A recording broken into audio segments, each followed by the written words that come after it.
에베소서 2장 1절부터 5절까지 말씀이에요.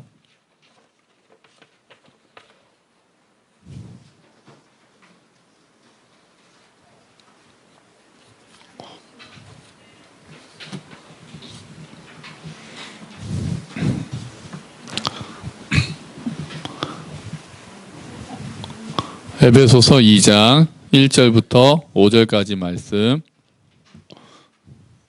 자, 우리 같이 한 목소리로 읽어볼까요? 시작. 그는 허물과 죄로 죽었던 너희를 살리셨도다. 그때 너희는 그 가운데서 행하여 이 세상 풍조를 따르고 공중의 권세 잡은 자를 따랐으니 곧 지금 불순종의 아들들 가운데서 역사하는 영이라.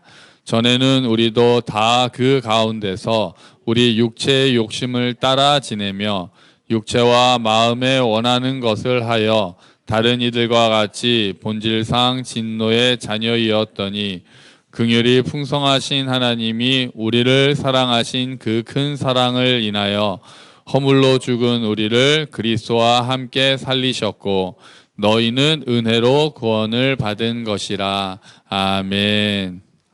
할렐루야. 또 오늘 이제 아주 많이 더워지는 날씨가 됐는데요. 또 건강하게 잘 지내시기를 또 축원합니다. 또 그렇게 잘 지내야죠, 그죠? 습할 때도 잘 지내고 교회도 잘 있어야 되고 피아노가 와가지고 습기에 더 제가 민감해졌어요. 습하면 안 되거든요, 피아노는. 그래서 더 건조기가 아니죠. 제습기 열심히 돌리고 있습니다. 자, 우리 지난주는 우리 허유셉 선교사님 오셨으니까 지난주에 그리스도 안에 있는 자들이 누리는 복을 3가지를 했었어요. 기억을 못 하실 테죠? 그러니까 힌트를 드릴 테니까 비어있는 칸만 맞추시면 돼요. 자, 첫 번째는 이거였습니다. 하나님이 그리스도 안에서 나를 네네네. 받아들이셨다. 이거였어요. 이거는 우리 학생들 안 써도 돼요. 지난주에 다 쓴 거니까. 두 번째는 나는 그리스도 안에서 뭐다? 뭐한 존재다. 특별한 존재다. 였어요. 자, 다음에 마지막에 나는 그리스도 안에서 새로운 뭐에 속했다? 가족 공동체에 속했다. 잘하시는데요. 의외로 잘하시는데요. 저도 기억이 안 날 뻔했었는데. 자, 오늘 이거였어요. 자, 이제 오늘 본문은 예수님을 믿기 이전과 믿은 다음에 하나님하고의 관계가 이제 어떻게 변했는가를 보여주는 구절이에요. 그래서 오늘 그거를 좀 다시 한번 보려고 해요. 자, 예수님을 알기 전과 이후의 모습에 대해서 나오는데요. 그러니까 제가 늘 말씀드리잖아요. 굿뉴스가 나오기 위해서는 배드뉴스를 먼저 알아야 된다고 그랬잖아요. 그래서 오늘은 2장 1절부터 4절까지는 그거에 대해서 이제 확실하게 얘기해 주는 거예요. 3절까지는 너네는 원래 이런 자들이었다. 사실 우리가 하나님을 믿고 구원의 기쁨, 신앙의 어떤 감격을 누리는 그 양은 우리가 원래 어떤 사람이었는지를 깨닫는 만큼인 것 같아요.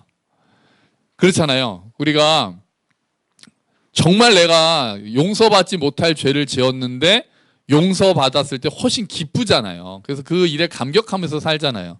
그냥 뭐 큰일이 아닌데 내가 봐줄게. 제가 예를 들면 돈으로 할까요? 100원을 빌렸어요. 100원을 빌렸는데 친구가 100원 안 갚아도 돼. 그러면 고마워. 그리고 금방 잊어버리겠죠. 그거 뭐 갚을 수도 있는 건데 그냥 갚지 말라고 그랬으니까. 근데 제가 누구한테 1억을 빚졌다고 했는데 그 친구가 그래 안 갚아도 돼 라고 하면 얼마나 고맙겠어요. 평생 그 은혜를 생각하면서 살지 않겠어요? 생각할 때마다 막 감격 있고 그 친구의 은혜에 대해서 그냥 야 정말 좋은 친구를 뒀다. 그때 너 아니었으면은 내가 정말 오늘 망했을 텐데 그때 네가 날 도와줘서 그냥 그때 정말 어려울 때 도운 친구가 기억나듯이 우리가 원래 어떤 자들이었는데 하나님이 용서해 주셨다라는 걸 알면 그거를 우리가 깨닫는 만큼 믿음이 깊어지는 것 같아요. 그렇게 돼요. 그러니까 우리가 원래 나도 그냥 법 없이도 사는 사람이었고 그냥 괜찮은 사람이었는데 예수님이 날 사랑하셔서 죽으셨다네? 이거 감사하네? 뭐 이렇게 되면은 그게 우리의 어떤 믿음의 깊이로 연결이 안 되는데 우리가 내가 원래 정말 진노의 자식이구나. 이쪽부터 나와요. 내가 정말 원래 하나님 앞에서 용서받을 수 없는 그런 자였단 말인가? 내가 정말 죄인이었구나라는 것을 우리가 깨달을수록 그 사랑에 대해서 그거를 용서해 주신 하나님의 사랑의 깊이를 더 많이 알게 되는 거죠. 그래서 내가 죄인이라는 것을 깨닫는 것조차도 하나님의 은혜예요. 억지로 나는 죄인이야, 그래 나는 정말 죽을 죄인이야, 막 나한테 그렇게 막 세뇌한다고 되겠어요? 말씀을 보고 말씀 앞에서 내가 원래 어떤 자였다는 걸 성경이 이야기할 때 그 말씀이 내 영혼을 찌를 때, 그러면은 그럼에도 불구하고 하나님이 날 사랑하셨다 그러면은 그게 이제 감격이 되는 거죠. 그래서 오늘 성경이 원래 우리가 어떤 자들이었는지를 보여주는 거예요. 에베소서에서 바울이 원래 너희는 이런 자들이었다라는 것을 보여주는 말씀이에요. 그래서 첫 번째로 그때 너희는, 예수님을 알기 전에 너희는 어떤 자들이었느냐. 성경은 우리를 예수님을 알기 전에 사람들을 한마디로 이렇게 얘기를 해요. 한번 읽어볼까요? 허물과 죄로 죽어 있었다. 그때 예수님을 알기 전의 모습은 죽어 있었다라고 한마디로 얘기를 하는 거예요. 생명이 없는 상태라고 설명을 하는 거예요. 너희는 죽어 있었어. 그러니까 하나님이 보시기에, 아니 우리가 뭘 죽어 있어요, 멀쩡하게 살아있는데. 그런데 하나님이 보시기에는 죽어 있었다는 거예요. 영적으로는 생명이 없었다는 거예요. 원래 모든 인간은 하나님으로부터 생명을 공급받아서 영혼까지 살아있어야 되는데, 하나님을 알기 전에, 예수님을 알기 전에 사람들은 하나님이 보시기에는 죽어 있는 사람들이랑 똑같다는 거예요. 하나님한테 관심도 없어요. 하나님을 무시해요. 하나님의 사랑에 반응하지도 않아요. 그게 죽어 있는 거예요. 살아도 살아있는 게 아닌 거예요. 겉으로 보기에는 살아있지만 하나님을 모른다면은 그의 영혼은 죽어 있는 것과 마찬가지라는 거예요. 그러면은 왜 죽었다고 그래요? 뭐 때문에 죽어 있다고 그래요? 뭐 때문에요? 여기 나오잖아요. 허물과 죄 때문에. 두 개는 같은 말이에요. 죄 때문에 죽어 있다. 하나님을 모르는 자들은 영적으로 죽어 있는 건데 그 이유는 죄 때문이다라고 성경은 정확하게 이야기를 하는 거예요. 죄의 뿌리가 뭐라 그랬죠? 죄의 뿌리가 뭐라 그랬어요? 죄의 뿌리는 내가 뭐가 되는 것? 내가 주인이 되는 것. 원래 주인이고 원래 중심이신 하나님을 밀어내고 내가 세상의 중심이 되고 내가 내 삶의 주인이 되는 게, 그게 죄의 뿌리라고 말씀드렸잖아요. 그것 때문에 하나님과 끊어져 있다라는 뜻이에요. 그러면은 영적으로 죽어 있는 것과 마찬가지라는 거예요.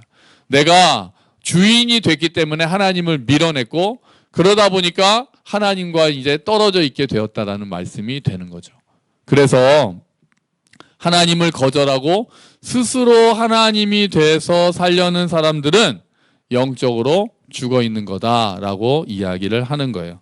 그러면은 그렇게 분리된 상태에서는 어떻게 살고 있었느냐? 영적으로 죽어 있는 사람들이 어떻게 살고 있었느냐? 세 가지를 따라서 살고 있었다라고 오늘 본문은 이야기하고 있어요. 영적으로 죽어서, 하나님과 분리돼서 영적으로 죽어 있는 자들은 세 가지를 따라요. 원래 누구를 따라서 살아야 돼요? 모든 사람은 하나님을 따라서 살아야 되잖아요. 그런데 하나님을 따르지 않고 다른 것들을 따르게 돼 있어요. 이제 세 가지가 나와요. 첫 번째는 같이 읽어봅시다. 이 세상의 풍조. 이 세상의 풍조. 이 세상의 풍조는 뭐예요? 하나님을 알지 못하고 하나님을 거역한 세상의 정신을 이야기하는 거예요. 그 세상의 정신, 그 시대 정신을 따라서. 그래서 예를 들면은 돈이 최고야.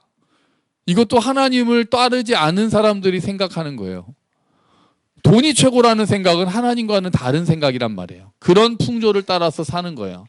내가 이기기 위해서는 다른 사람을 짓밟아서라도 위로 올라가야 돼. 이런 생각도 하나님의 생각하고는 반대되는 생각이잖아요. 하나님의 생각은 이웃을 사랑하라는 거잖아요.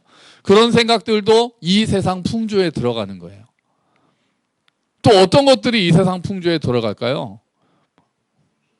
뭐가 또 있을까요? 딱 생각이 잘 안 나네. 하나님 없이 내가 성공해야 되고 내가 올라가야 되고 모든 인간이 중심이 돼야 되고 하나님은 나의 중심에서 멀어지셔야 되고 하나님은 나를 방해하는 자고. 자, 이런 생각들, 그런 모습들은 하나님의 생각과는 다른 거예요. 자녀들에 대한 생각도 마찬가지죠. 하나님 없이 자녀를 키울 수 있어요. 그런 생각들, 자녀에 대한 마음들도 내가 중심이 되고 아이가 중심이 되면은 이 세상 풍조에 따를 수 있어요. 하나님의 말씀을 따르지 않고 세상 풍조에 따라서 사는 존재가 된다는 거예요. 하나님이 없으면. 영적으로 죽어있는 자들이 원래 그런 풍조를 따라서 산다는 거예요. 그 다음에는 또 누구를 따른다는 거예요? 자, 두 번째 따르는 건 요걸 따라요. 자, 뭐라고요? 공중의 권세 잡은 자. 공중의 권세 잡은 자는 한마디로 뭡니까? 누구예요? 사탄이에요. 마귀예요. 하나님을 대적하는 영이에요. 공중의 권세 잡은 자를 따라서 살았다고 그래요. 너희가 예수님을 알기 전에는 영적으로 죽어 있을 때는 이 세상 풍조를 따랐고 공중의 권세 잡은 자를 따라서 하나님께 불순종하는 자들을 역사에서 그들이 죄를 짓게 만들어요. 마귀는. 그 마귀를 따라서 살고 있었다는 거예요. 하나님을 알기 전에 우리가. 예수님을 알기 전에 하나님과 떨어져 있던 사람들은 이렇게 공중의 권세 잡은 자를 자기도 모르는 사이에 이 세상에 나는 마귀를 따라 살아 그렇게 말하는 사람이 어디 있겠어요. 그런 사람 하나도 없거든요. 그런데 자기도 모르는 사이에 하나님을 따르지 않는 사람들은 공중의 권세 잡은 마귀를 따라서 이 세상 풍조를 따라서 살게 되어 있다는 거예요. 그게 영적인 원리예요. 영적인 원리 안에서는 회색지대가 없는 거예요. 구체적인 실현 상황에서는 회색지대가 있지만 하나님께서 보시기에는 살아있느냐 죽어있느냐 하나님을 따르느냐 사탄을 따르느냐 밖에 없다는 거예요. 이건 무서운 진리죠. 이건 무서운 말이죠. 둘 중에 하나라고 돼 있다는 거는. 성경은 이런 부분에 있어서는 흑백 논리예요. 중간에 회색이 있는 부분들도 있어요. 구체적인 실천 상황들에 대해서는. 그런데 영혼에 관한 문제에 있어서는 흑백 논리로 딱 간단 말이에요. 자, 그리고 또 뭐를 따랐었느냐? 요거를 따랐답니다. 뭐를 따라요? 육체의 욕심을 따랐다는 거예요. 자기중심적인 열망, 자기중심적인 충동, 하나님의 뜻과 반대되는 모든 것들 이런 거를 따라서 살았다는 거예요. 이게 영적으로 죽어있는 자들이 따랐던 모습이에요. 그래서 이런 사람들을 뭐라고 불렀냐면 오늘 본문에서는 딱 이렇게 불러요. 뭐라고요? 본질상 진노의 자식. 본질상 진노의 자식. 하는 거 보니까 아까 거 못 썼나 보다. 아까 거 다시 보여줄게요.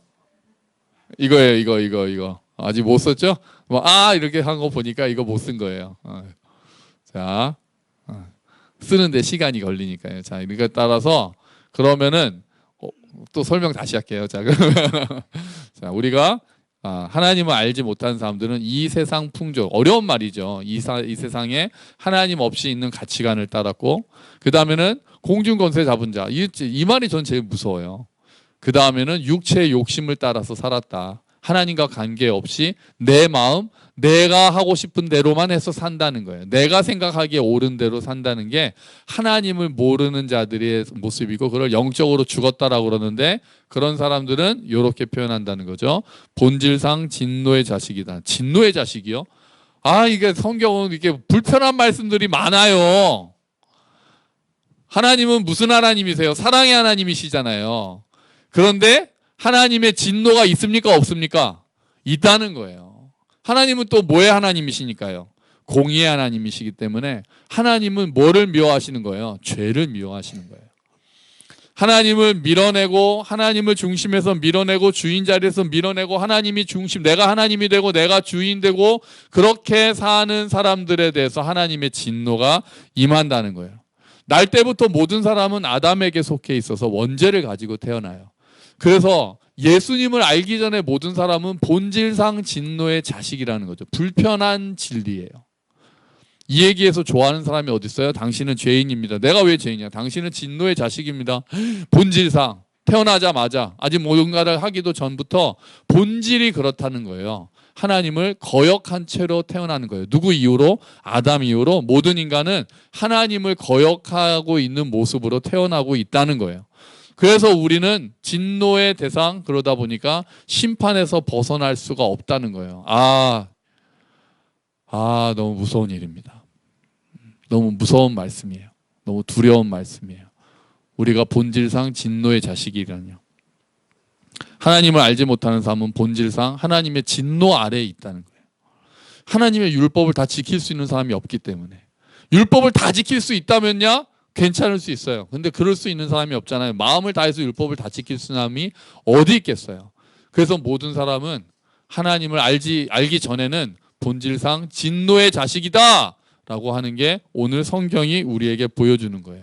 근데 여기서 끝났으면 우리한테는 소망이 없죠. 우리의 힘으로는 하나님을 찾을 수가 없거든요. 하나님을 우리가 믿을 수도 없거든요. 그런데 4절에 딱 역전이 되는 거예요. 4절에서 감사하게도 2장 4절이 있었어요. 2장 4절 한번 읽어볼까요? 긍휼이 풍성하신 하나님이 우리를 사랑하신 그 큰 사랑을 인하여 아멘. 하나님의 긍휼이 임했어요.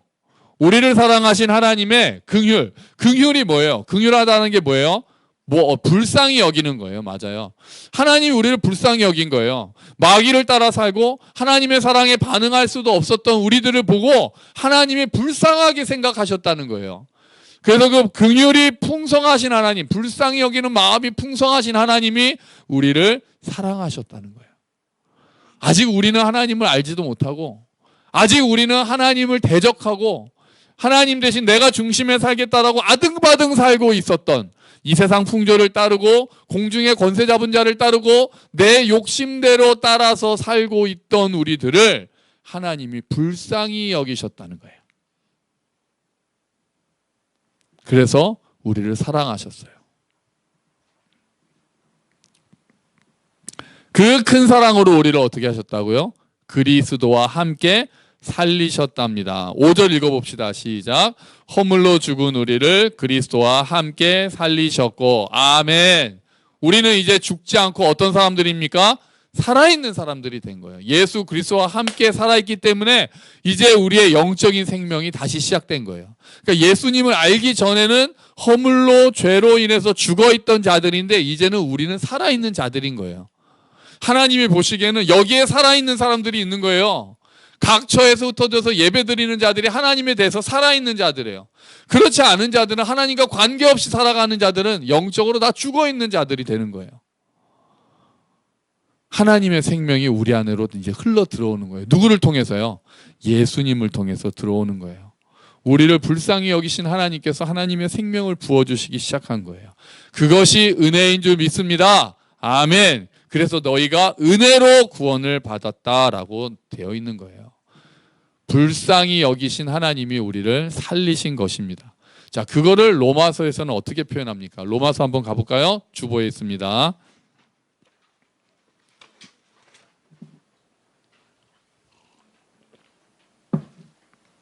같이 한번 읽어볼게요. 시작. 우리가 하나님과 원수가 되었을 때도 하나님과 화해하게 되었다면 이렇게 하나님과 화목을 누리고 있는 사람들이 그분의 생명으로 말미암아 구원을 받게 될 것은 더욱 확실합니다. 이뿐만 아니라 우리는 이제 우리 주 예수 그리스도를 통해 하나님 안에서 즐거워합니다. 예수 그리스도로 말미암아 이제 우리는 하나님과 화해하게 되었습니다. 아멘. 아까 우리는 원래 무슨 본질상 뭐라 그랬어요? 진노의 자식이라고 그랬잖아요. 근데 여기도 비슷한 말이 있어요. 진노의 자식이라는 말을 10절에서는 뭘로 바꿨을까요? 우리가 원래 뭐였다 그래요? 네, 뭐랑? 뭐랑이라고 그러면 좀 이상하다. 네, 누구랑? 하나님과 원수다. 본질상 진노의 자식이다라는 말이 여기서 로마서에서는 원래 우리는 하나님과 원수라고 표현하는 거예요. 원수라는 말 여러분 잘 쓰십니까? 잘 안 쓰죠. 원수라는 말 언제 많이 쓰세요? 우리가 보통 살아가면서 저 사람 나의 원수다 이런 말 쓰세요? 안 쓰죠. 원수를 살아가는데 원수가 없잖아요. 에? 왜 웃었어요? 에? 남편. 이 왼수야. 그러네. 서로 이 왼수야. 왼수는 무슨 왼수예요? 그런 말 쓰면 안 돼요. 저 원수 기억나는 거 옛날 6.25 하면은 원수에 뭐 해가지고 원수를 무찔러야 된다. 그런 노래 막 불렀단 말이에요. 북한을 원수라고 부르고, 다음에 보통 무협, 영화 같은 거 보면은 우리 아버지의 원수 그런 거 있잖아요. 이거 와가지고 부모 죽이고 가면은 우리 부모님의 원수, 불구대천의 원수 막. 근데 사실 우리가 평소에는 쓰는 말이 아닌데 성경에서는 쓴단 말이에요. 우리가 그렇게 원수란 말이 무서운 말이잖아요. 그냥 나를 싫어하는 사람, 내가 미워하는 사람 이런 정도가 아니잖아요. 같은 하늘을 대고 있을 수 없는 정도의 그런 사람을 원수라고 하는데 우리가 원래 뭐였다고요? 원래 하나님과 원수였다라고 표현하는 거예요. 이게 얼마나 무서운 말이에요. 아니, 사람과 원수되는 것도 보통 일이 아닌데 하나님과 원수라고요? 그래서 죄인은 하나님과 원수라고 표현하는 거예요. 그냥 연약한 사람이 아니라 이 두려운 말씀이죠. 우리는 원래 하나님과 원수되었다. 내가 하나님을 중심에서 밀어내고 내가 하나님이 돼 있는 사람은 하나님과 원수된 거랑 똑같다라는 거예요. 여러분, 하나님과 원수된 사람의 운명은 어떻게 되겠습니까? 네? 하나님과 원수된 사람의 운명은 어떻게 되겠어요? 죄라는 게 그렇게 무서운 거예요. 죄라는 게 하나님과 원수를 만들 정도, 내가 중심이 된다는 게 그렇게 무서운 거예요. 하나님과 원수된 자리로 나를 데리고 가는 거란 말이에요. 내가 주인이 되고 내가 중심이 된다는 거는 반역죄에 해당이 되는 거예요. 근데 그렇게 하나님과 원수되었는데 뭐를 통해서? 그리스도의 죽음을 통해서 하나님과 어떻게 되었습니까? 화해하게 되었습니다. 아멘. 우리가 뭘 했습니까? 우리는 안 했어요. 누가 하셨습니까? 예수님이 하셨어요. 예수님이, 하나님이 하셨어요. 예수님이 십자가에서 죽으셨어요. 그것을 통해서 우리는 이제 하나님과 화해하게 되셨어요. 왜 하나님은 우리와 화해하셨을까요? 예수님을 죽일 정도로. 아까 뭐라고 그랬어요? 우리를 불쌍히 여기셔서. 그래서 우리를 뭐 하셨다? 사랑하셨다. 우리를 불쌍히 여기시고 우리를 사랑하셨기 때문에 반역자를 사랑하신 거예요. 원수를 사랑하신 거예요. 이게 딜레마라니까요. 원수고 나를 밀어내고 한 그 사람을 사랑해서 내 아들 예수를 죽게 하셨다라는 게 성경이 말하는 하나님의 사랑인 거죠. 내가 얼마나 하나님과 원수되었는가를 깨달으면 그 사랑의 크기를 더 많이 우리가 알 수 있게 되는 거예요. 긍휼이 풍성하신 하나님이 우리를 사랑하셨습니다. 너무 사랑하셨기 때문에 예수님이 십자가에서 달려서 우리 대신 죽으실 정도로 우리를 사랑하셨습니다. 그래서 우리가 이 자리에 있는 줄로 믿습니다. 우리는 이제 하나님과의 관계는 어떻게 된다고 그랬어요? 여기 보니까 뭐라고 그럽니까? 11절에 보니까 우리는 이제 우리 주 예수 그리스도를 통해 하나님 안에서 뭐 한다고요? 즐거워한다고 그랬어요. 이전에는 하나님과 무슨 관계였는데요? 원수 관계였는데 이제는 하나님 안에서 뭐 한다고요? 즐거워한다는 거예요. 하나님과 원수였기 때문에 원래는 하나님을 만나면 우리는 어떤 마음이 들었을까요? 하나님과 원수일 때는 하나님을 만나면 어떤 생각이 들었을까요? 무섭죠. 하나님을 심판주로 만나게 되잖아요. 하나님과 원수된 사람들은 하나님을 만나면 심판받으려고 만나는 거란 말이에요. 그러면 두렵죠. 무섭죠. 하나님을 가까이 할 수가 없죠. 근데 이제 우리는 하나님을 즐거워하게 된대요. 하나님과 뭐 했으니까요? 화해했으니까. 이제는 원수 관계가 아니니까. 이제는 하나님과 나오는 무슨 관계예요? 부모 자식 관계가 되는 거예요. 원수가 아니라, 자식도 원수인가요? 부부가 원수가 아니라 자식도 원수가? 이게 통하네요. 그러니까 원수가 자식이 되네요. 통하네, 통해. 농담이죠. 자, 원수 관계였던 자들이 부모님들은 굉장히 공감하는 듯한 부모래요. 그러니까 원수였던 관계가 부모 자식의 관계가 된다는 거예요. 하나님과 우리가 화해하게 되었습니다. 뭐를 통해서요? 예수님의 죽음을 통해서. 할렐루야. 아멘. 그리스도의 죽음을 통해서 우리가 이제는 하나님과 원수가 아니라 하나님 안에서 즐거워하는 자들이 되었습니다. 이제 우리는 하나님 앞에서 어떤 마음을 가질 수 있느냐? 우리 주보에 히브리서에 또 있어요. 히브리서 10장 18절 19절 말씀 읽어봅시다. 시작. 죄와 불법이 용서되었으니 죄를 사하는 제사가 더 이상 필요 없습니다. 그러므로 형제자매 여러분, 우리는 예수의 피를 힘입어서 담대하게 지성소에 들어가게 되었습니다. 아멘. 우리는 어떤 마음을 가질 수 있게 됐다고요? 19절에요. 예수의 피를 힘입어서 어떤 마음으로? 담대하게 하나님께로 나아갈 수 있게 되었다는 거예요. 예전에는 이게 이제 제사가 더 이상 없었다는 건요. 예전에 전에 한번 말씀드렸어요. 1년에 한 번씩 이스라엘 전체를 속죄하는 제사를 드리기 위해서 지성소 안으로 들어갔어요. 그 제사장이 대표로 하나님 앞에 제사를 드리는 거예요. 거긴 아무도 못 들어가요. 대제사장 혼자 들어가요. 1년에 한 번 딱 들어가서 하나님 앞에 제사를 드리는데 하나님이 그 제사를 받아주시면은 대제사장이 무사히 걸어 나와요. 그런데 전승에 따르면은 그러지 못한 사람도 있었다는 거예요. 하나님이 안 되겠어. 이번엔 너희 죄 용서 못해. 그러면 대제사장이 어떻게 돼요? 죽어요. 그래서 제사장은 방울을 매달고 있었다고 그래요. 왔다 갔다 할 때 방울 소리가 나면 밖에 있는 사람들이 하나님께서 용서하셨구나. 근데 방울 소리가 뚝 그쳐. 방울 소리가 나다가 갑자기 방울 소리가 딱 그쳐요. 그럼 어떻게 된 거예요? 그럼 어떻게 할까요? 원래 끈을 또 묶고 들어가거든요. 끈을. 그래서 밖에 안에서 함부로 못 들어가니까 밖에서 끈을 이렇게 잡아 당겨가지고 시체를 끌어냈대요. 성경에는 그 장면은 없어요. 전승에 따르면 그렇게 했다고 그래요. 그러니까 하나님 앞에 나갈 때 그 전에 사람들은 하나님이 나타나셨다 그러면 어떤 마음이었겠어요? 두려운 마음이 되는 거예요. 하나님은 자꾸 심판하시는 분으로 우리가 생각이 되니까 하나님이 나타나시면 너무 두려운 거예요. 천둥과 번개 가운데서 나타나신 하나님을 아버지 그러면서 달려가지 못하고 너무 두려운 마음이 드는 거예요. 그런데 이제 예수님이 십자가에서 다 죽으셔서 심판을 다 당하셨기 때문에 우리는 이제 어떤 마음으로 지성소에 하나님 앞에 어떤 마음으로 나갈 수 있다고요? 담대하게 나아갈 수 있다는 거예요. 약간은 뻔뻔하게도 나아갈 수 있다는 거예요. 죄를 지었어도 하나님 앞에 담대한 모습으로 나아갈 수 있다는 거예요. 언제나 항상 우리는 나아갈 수 있어요. 우리가 받아야 될 심판을 누가 다 받으셨습니까? 예수님이 받으셨어요. 우리는 심판을 받습니까? 안 받습니까? 안 받습니다. 할렐루야. 하나님의 심판을 두려워할 필요가 있어요? 없어요? 없습니다. 없어요. 그런데 마귀는 아직도 우리를 계속 괴롭혀요. 너 그래가지고 하나님 심판 받는 거 아니야? 하나님께서 네가 그렇게 했는데 하나님이 용서하시겠냐? 그렇게 계속 얘기를 하는 거예요. 그런데 그럴 때마다 우리는 누구를 생각하면 돼요? 예수님을 생각하면 돼요. 예수님의 십자가를 생각하면 돼요. 예수님이 십자가에서 다 이루셨다고 했으니까 하나님은 나를 용서하죠. 자, 그러면 제가 퀴즈를 하나 낼게요. 제가 죄를 지었어요. 예수님 믿고 우리 죄 짓잖아요. 그죠? 많이 짓잖아요. 예수님을 믿고 죄 지었어요. 회개를 안 했어요. 그럼 용서하실까요? 안 하실까요? 자, 좀 약간 이제 헷갈려지죠? 회개를 우리가 안 했어요. 어떤 죄를 회개를 안 하면 하나님이 용서하실까요? 안 하실까요?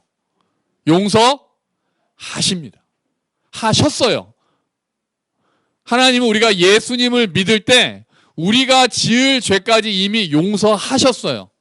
우리가 회개하지 않는 죄에 대해서 용서 안 하시는 게 아니라 하나님은 우리 죄를 다 용서하셨어요. 우리가 예수님과 연합되어 있기 때문에 내가 예수님을 주와 구세주로 받아들인 자들은 하나님께서는 그 죄를 이미 앞으로 지을 죄까지 다 용서하셨어요. 그러니까 우리가 죄를 지으면 하나님 저 용서해 주세요. 이렇게 기도하는 거 괜찮아요. 근데 하나님 저 용서해 주세요. 그러고 나 용서 못 받은 것 같아. 왠지 마음이 용서에 평안이 없고 그런 마음이 든다. 그거는 아니에요. 어쩌면 우린 이렇게 기도해야 될지도 몰라요. 하나님 제가 또 죄를 지었습니다. 죄송합니다. 그런데 주님 이 죄까지 이미 용서하여 주셨으니 감사합니다. 이렇게 기도해야 되는 거예요. 하나님 제가 또 이렇게 해서 하나님의 마음을 아프게 했습니다. 죄송합니다. 그런데 하나님 이 죄까지도 예수님이 십자가를 통해서 다 용서하셨으니 감사합니다 라고 우리가 기도하면서 일어날 수 있다는 거예요. 믿으십니까? 믿으세요. 우리 죄는 다 용서받았습니다. 그럼 우리는 이제 막 살아도 됩니까? 이제는 그렇게 되지는 않는 거예요. 우리가 용서받았다는 것을 잘 깨달으면 막 살고 싶어도 막 살아지지가 않는 거예요. 감사함으로 살게 되는 거죠. 하나님을 더 사랑하면서 살게 되니까 나 용서받았어요. 그럼 이제 죄 지어도 되겠네? 그렇게 되지 않아요. 그건 내가 주인이 되어 있는 사람하고 똑같은 거예요. 그런데 어떤 사람들은 죄를 짓고 나서 그거에 너무 눌려있기 때문에 말씀드리는 거예요. 그래서 옛날에 우리 대표기도 할 때 알고 지은 죄 또 뭐라 그랬어요? 모르고 지은 죄까지 용서해달라고 그렇게 기도 많이 하잖아요. 알고 지은 죄, 모르고 지은 죄 주여 용서해 주시옵소서. 그런 것들도 이미 용서받은 거예요. 모르고 지은 죄도, 기억하지 못하는 죄도 다 용서를 받은 거예요. 왜요? 예수님께서 심판을 다 받으셨기 때문입니다. 죄의 목록을 다 정해가지고 하나씩 회개해야 용서하시는 게 아니에요. 십자가를 보고 하나님께서는 우리의 죄를 다 용서하신 거예요. 우리가 그 십자가 예수의 피를 힘입어서 들어가는 거예요. 내가 회개했느냐 회개 안 했느냐를 따지기 전에 내가 예수의 피 안에 있기 때문에 예수의 피를 힘입어서 담대하게 나아갈 수 있는 줄로 믿습니다. 그러니까 마귀가 정죄할 때 여러분 십자가를 말씀하세요. 마귀가 정죄할 때 내가 이렇게 해도 되나 막 나를 두렵게 하고 하나님의 심판을 무섭게 생각할 때 십자가를 말씀하시고 이겨내셔야 하는 겁니다. 그러면 회개는 이제 필요 없습니까? 회개는 필요 없나요? 그렇지 않죠. 회개를 안 한다고 용서 안 받는 건 아니에요. 그런데 회개는 내가 하나님께로 돌이키겠다는 결단의 표현이에요. 하나님, 제가 죄송합니다. 제가 다시 방향을 하나님께로 돌리겠습니다라는 나의 결단이기 때문에 회개는 너무나 중요해요. 내가 잘못했다는 걸 하나님 앞에 인정하는 행위잖아요. 그게 없으면 하나님이 너 회개 안 했으니까 용서 안 해, 이런 차원이 아니라 내가 하나님 앞에서 나를 돌아보고 내가 또 방향이 좀 틀어져 있었던 방향을 다시 하나님께로 돌리겠다는 모습이기 때문에 회개 또한 너무나도 중요한 거예요. 그래서 우리는 또한 회개하는 거예요. 하나님 앞에. 그래서 예수님께서도 말씀하셨잖아요. 발은 씻으라고. 목욕한 사람은 발만 씻으면 된다고 하셨잖아요. 그래서 우리가 또한 날마다 회개하는 거예요. 두 개가 조금 달라요. 회개 안 하면 하나님이 용서 안 하실까 봐 우리가 두려워서 회개하는 게 아니라 내가 잘못했다는 걸 인정하고 방향을 하나님께로 돌이키기 위해서 우리는 회개하는 것입니다. 자, 그러면 이제 그리스도인이 하나님 앞에서 누려야 되는 관계를 한 가지 그림이 보여줍니다. 우리 다시 주보를 보면요. 시편 131편 2절 말씀 한번 같이 읽어볼까요? 시작. 오히려 내 마음은 고요하고 평온합니다. 젖된 아이가 어머니 품에 안겨 있듯이 내 영혼도 젖된 아이와 같습니다. 아멘. 이제는 하나님 안에 있는 우리의 마음은 이렇게 되는 게 맞다는 거예요. 예수님의 피를 힘입어서 담대하게 나아갈 뿐 아니라 고요하고 평온하다는 거예요. 하나님을 생각하면 하나님 품에 꼭 안겨 있다는 거예요. 여러분, 젖된 아이가 어머니 품에 안겨 있는 그림 한번 생각해 보시겠어요? 이 젖된 아이가 젖을 먹고 배부른 아이냐 아니면 이유식을 먹는 아이냐 가지고 그 학자들의 의견이 나뉘어요. 그래서 어떤 사람들은 이게 젖을 완전히 떼고 이유식 먹는 애기다라고 얘기하고, 어떤 학자들은 그게 아니라 젖을 다 먹고 나서 배불리 안겨 있는 아이다 그러는데 뭐 그거 중요하지 않은 것 같고요. 자, 어쨌든 배부른 아이가 젖을 떼고 뭐 이유식을 배불리 먹었던 젖을 먹었던 엄마 품에 안겨 있는, 고요히 안겨 있는, 잠들어 있을지도 모르겠어요. 고요하고 평온한 관계가 되는 거예요. 예수를 믿는 자들은 하나님과 이제 그런 관계가 되는 거예요. 그래서 하나님을 생각하고 하나님 앞에 기도하고 하나님 앞에 예배하는 우리가 이런 모습을 하는 거예요. 하나님과 심리적으로 애착 관계가 형성되고 하나님께서 나를 받아주셨구나. 아까 우리가 봤잖아요. 첫 번째가 그리스도 안에서 하나님이 우리를 받아들이셨다라니까 내가 받아줬다라는 것을 확실히 기억해야 합니다. 여러분, 우리의 어떤 조건을 보고 하나님이 받아주시는 게 아닙니다. 예수님이 이미 다 하셨기 때문에 우리를 받아주시는 거예요. 우리는 여전히 죄를 지을 거예요. 여전히 하나님을 또 중심에서 밀어내는 때도 있을 거예요. 하지만 하나님께서는 우리를 받아주셨다는 거예요. 그래서 지금도 나를 조건 없이 받아주시고 품에 안아주신다는 거예요. 그 하나님을 우리가 얼마나 깊이 알 수 있느냐, 내가 하나님께 받아들여진 존재라는 것을 얼마나 깊게 아느냐가 우리의 영적인 삶을 얼마나 풍성하게 하느냐의 차이가 되는 거예요. 여러분, 하나님께서 우리를 받아주셨습니다. 모든 조건은 예수님이 다 이루셨고 우리를 하나님께서 받아주시고 지금도 안아주십니다. 품에 품고 계십니다. 우리가 받아들여졌다는 사실을 믿고 하나님 품에 안겨 있는 것이 어떠한 것인지를 우리가 경험하고, 하나님 앞에서 두려움으로 덜덜 떨고 있는 것이 아니라 감사함으로, 평온함으로 이제 바뀐 하나님과의 관계, 전에는 원수 관계였고 본질상 진노의 자식이어서 두려웠던 우리가 이제는 하나님 앞에서 담대하게 하나님께 나아가고 고요하고 평온하게 하나님 앞에서 하나님의 사랑을 받아들이는 그런 관계가 되었다는 것을 믿고, 그 관계를 하나님 앞에 주장하고 하나님께 말씀드리고 우리의 삶에서 그렇게 경험하시기를, 그 삶의 관계를, 평안한 관계를 누리시기를, 하나님과 화해해서 하나님을 즐거워하는 관계를 누리시는 저와 여러분이 되시기를 주의 이름으로 축원합니다. 아멘. 우리 같이 기도할게요.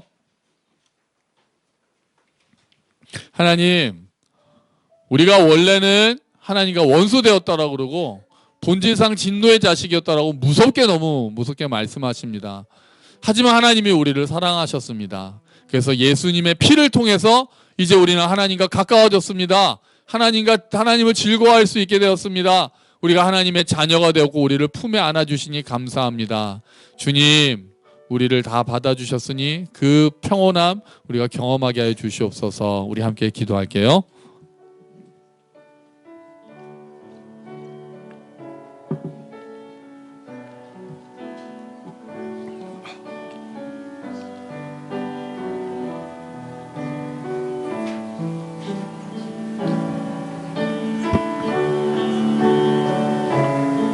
주여 도와주시옵소서.